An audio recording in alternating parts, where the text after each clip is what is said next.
안녕하세요. 이야기로 이해하는 수학의 원리, 수학으로 푸는 세상의 비밀의 MC 김수현입니다. 안녕하세요. 일상 속 수학 이야기를 재미있게 들려드릴 수학 스토리텔러 박경미입니다. 수현 씨, 네. 혹시 비트코인이라고 들어보셨어요? 저 기사를 통해서 봤어요. 앞으로 뭐 미래의 화폐가 될 것이다 이런 기대도 있고, 반면 과장 좀 거품돼 있다 뭐 이런 기사들도 많이 있더라고요. 근데 이 비트코인 어떻게 얻을 수 있는 거죠? 예, 비트코인은 2009년 나카모토 사토시라는 수학자가 만들어낸 건데요. 네. 컴퓨터를 이용해서 수학 암호를 풀면 비트코인을 얻을 수가 있어요. 네. 그런 측면에서 이 비트코인은 디지털 광산에서 채굴한 화폐다, 이런 표현을 하기도 하죠. 네, 그렇군요. 오늘 또 이렇게 비트코인을 계속 말씀하시는 거 보니까 이 비트코인과 오늘의 주제가 약간 연관성이 있는 거죠? 그렇습니다. 네.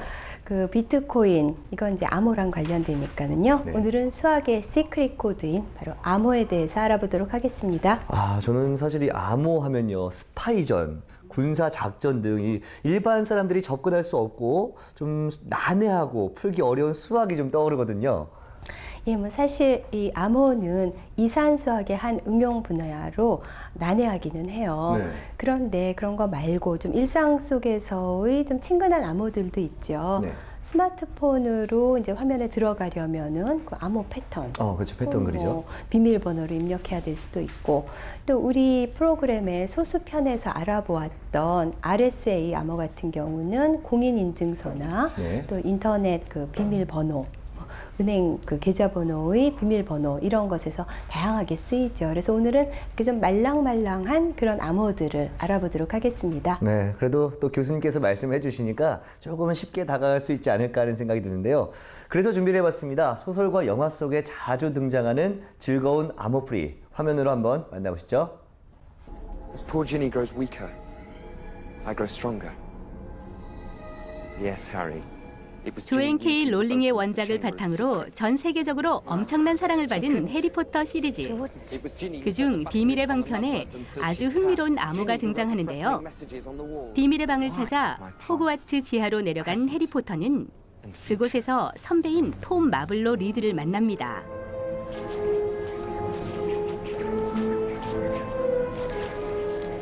선배의 이름을 재배열하자 I'm Lord Voldemort, 즉 나는 볼드모트 경이다 라는 문장이 나타나는데요. 이렇게 문자의 배열을 바꾸어 암호화하는 방법을 애너그램이라고 부릅니다. Got a symbol on his chest. Why?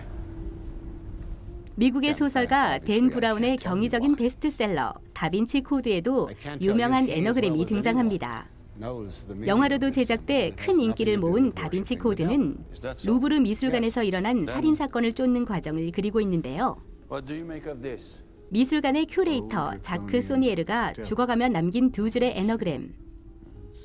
오 드레이코니아 데벌과 오 레임 세인트. 과연 이 두 문장은 무엇을 의미하는 걸까요?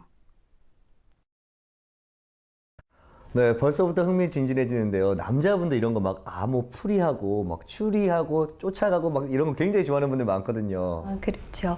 근데 여성 중에도 그런 쪽에 매니아가 있기는 한 것 같고요. 네. 예, 아까 VCR에서 보셨던 애너그램은 어떤 영어 단어나 문장을 이루고 있는 알파벳들을 재배열하는 그런 글자 퍼즐인데요. 네.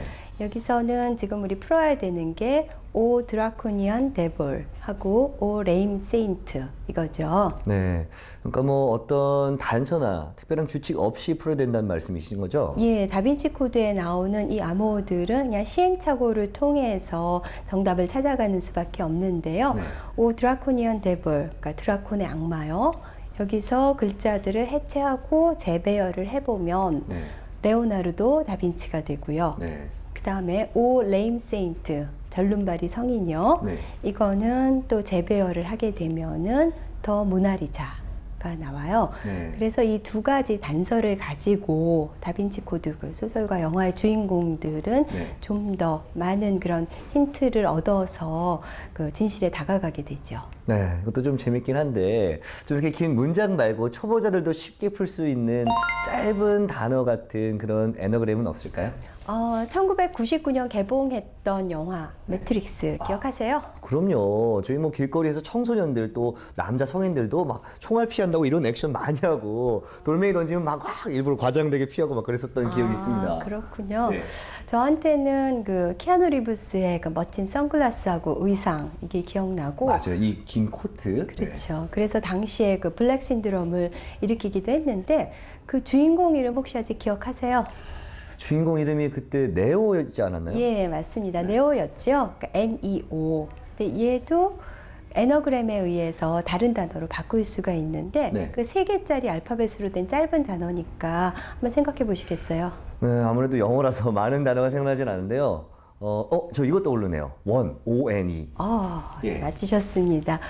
원. 그러니까 이 인류를 구할 유일한 한 사람, 네. 이제 이런 뜻이 되겠죠. 그러니까 아마 작가가 그 네오라는 그런 이름 뒤에 그 원이라는 그런 의미를 살짝 그 배치해 놓은 것 같습니다. 아, 이게 실제로 그런 뜻을 숨겨 놓은 건가요? 그렇다고 해석이 되고 있어요. 참 재밌는 게 이거를 또 한국어로 이렇게 애너그램 만들면 참 재밌을 것 같아요. 여러 가지 뭐 있지만 뭐 성탄하면 뭐 탄성도 있고 진짜 재밌는 게 떠올랐어요. 가나 그러면 뭐죠?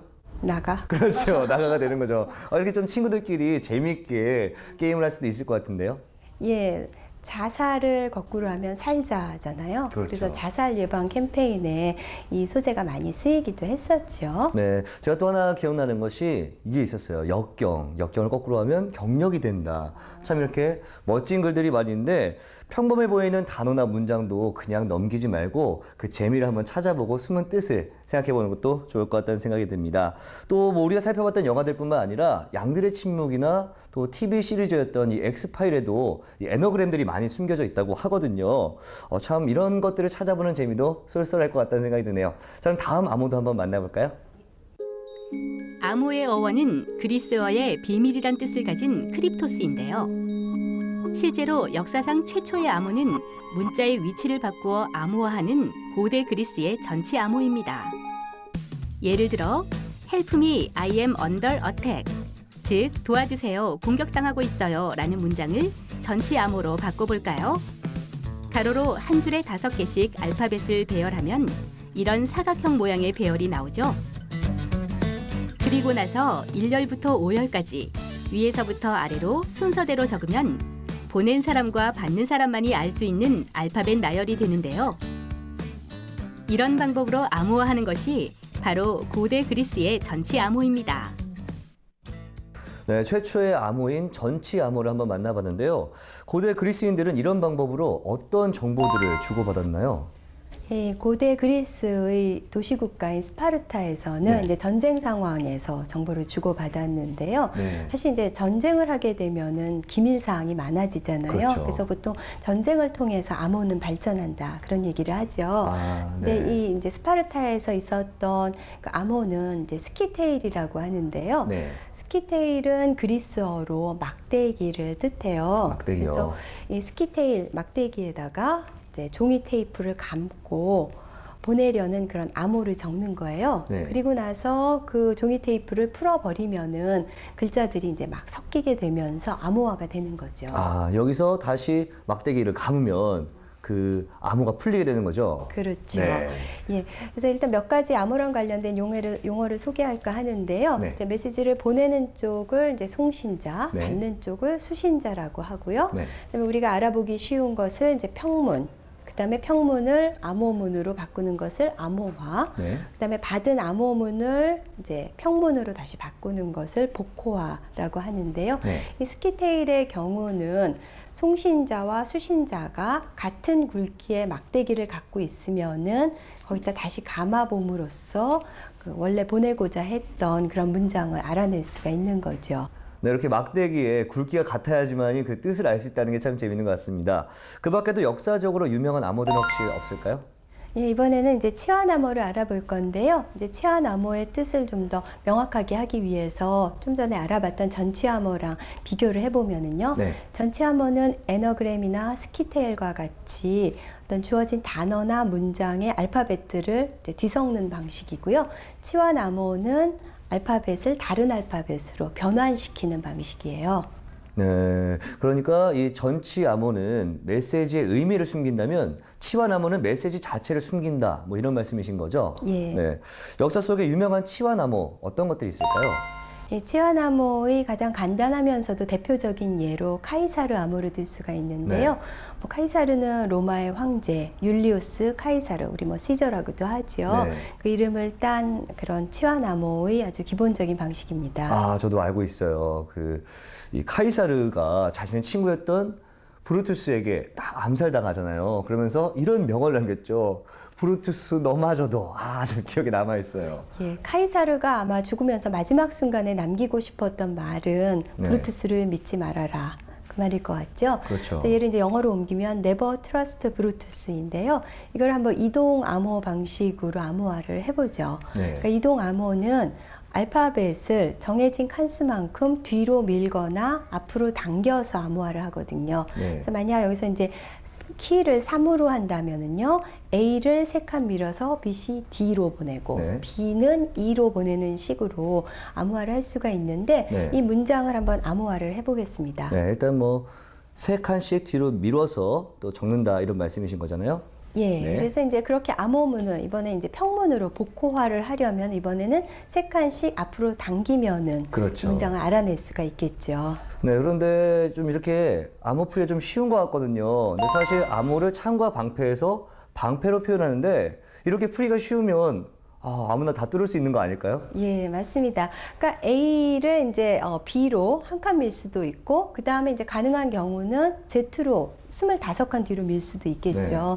그러니까 결국 경우의 수는 25가지밖에 나오지가 않아요. 그래서 이 이동 암호의 경우는 너무 단순해서 해독되기가 쉽다라는 단점이 있고요. 네. 그래서 이제 이걸 보완하기 위해서 이렇게 앞으로 밀거나 당기는 어떤 덧셈의 방식이 아니라 곱셈과 덧셈을 섞어서 쓰는 아피나모라는 것을 개발하기도 했습니다. 네, 참 재미있는 내용인 것 같은데요. 지금까지 이렇게 영화와 또 역사 속에서 만날 수 있는 다양한 암호들에 대해서 만나봤는데 이번에는 문자가 아닌 그림으로 된 또 암호를 한번 준비해봤죠. 화면으로 만나보시죠. 추리소설의 걸작으로 불리는 셜록 홈즈 시리즈. 저자인 코넌 도일은 모든 암호에 능통해 그 분야에 관한 간단한 논문을 쓰기도 했는데요. 암호에 대한 지식은 그의 작품 세계에 잘 녹아있죠. 그 중에서도 유명한 것이 바로 춤추는 난쟁이 편인데요. 여기에서 등장하는 범인의 편지에는 이렇게 알 수 없는 춤추는 난쟁이 모양의 그림이 그려져 있죠. 과연 최고의 명탐정 셜록 홈즈는 이 암호의 비밀을 어떻게 추리했을까요? 네, 이번에는 그림 암호들이 나오는데 이 암호는 또 어떻게 풀어야 될지 굉장히 제가 봤을 때는 어려워 보이거든요. 예, 이거는 이제 알파벳을 그림으로 옮겨놓은 그런 치환 암호인데요. 네. 영어 문장들을 분석해 보면은 가장 많이 쓰이는 알파벳은 E예요. 네. 그리고 이제 그 이외에도 A나 I나 O 같은 모음들은 많이 쓰이고, 네. 그다음에 Z나 뭐 Q 같은 그런 자음들은 좀 덜 쓰이고 이제 네. 이런 그런 경향이 있는데 네. 그것에 기초해서 여기서 가장 많이 나온 모양을 E라고 가정을 하고 풀어갈 수가 있죠. 네, 그런데 자세히 보니까 이 몇몇의 사람들이 깃발을 들고 있거든요. 이 깃발은 뭘 의미하는 거죠? 예리하신데요. 네.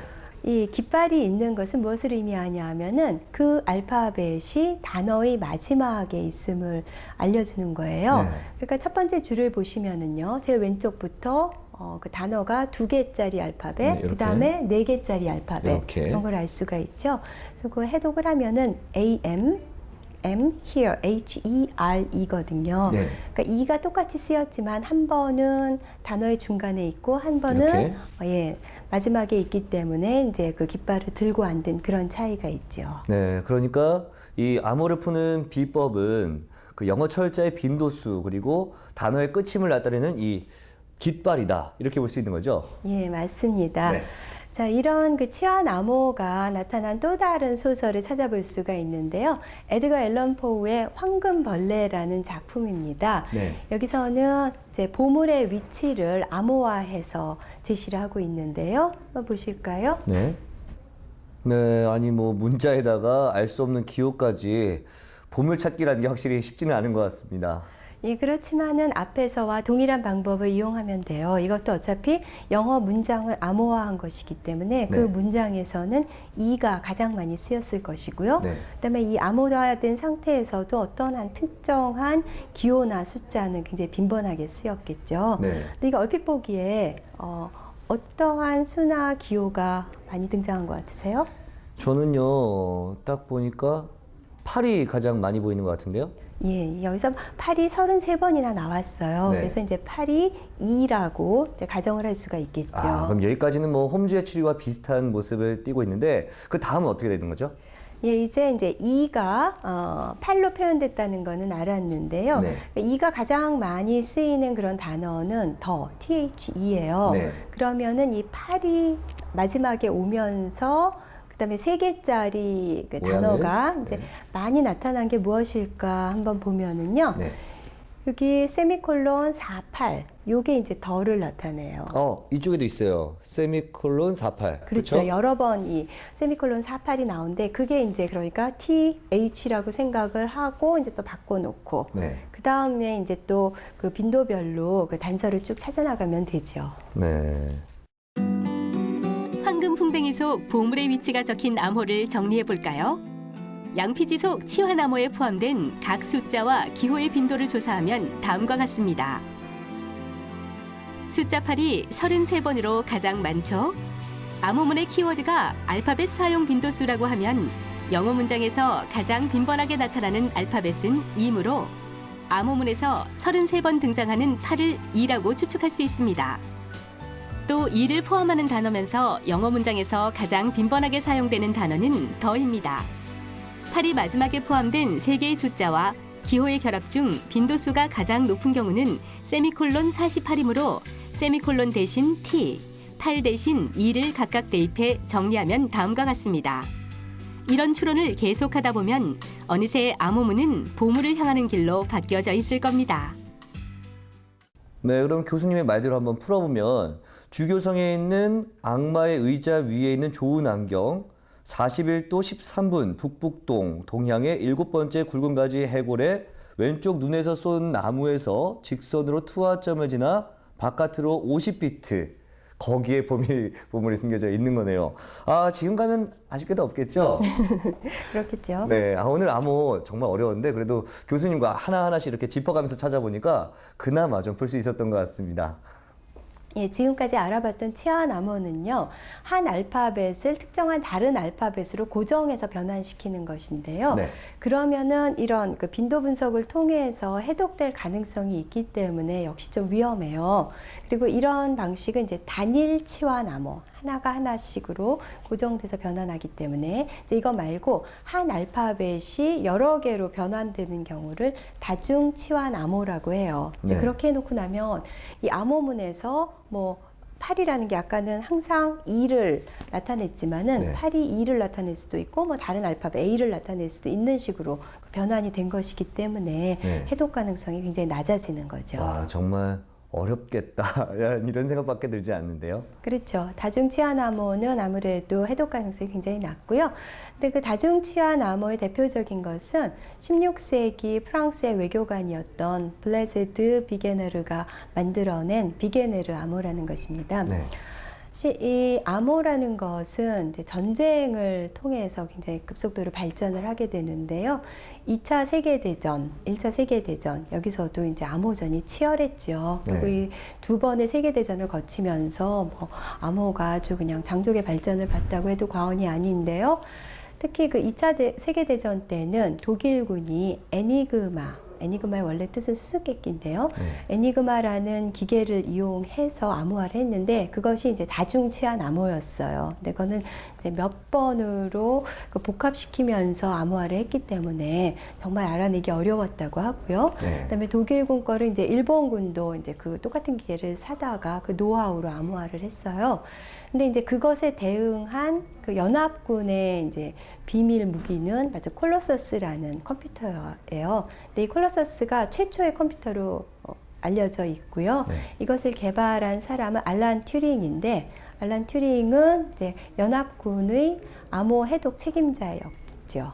네, 전쟁을 통해서 또 이 암호가 많이 발전할 수 있었군요. 참 재밌는 것 같습니다.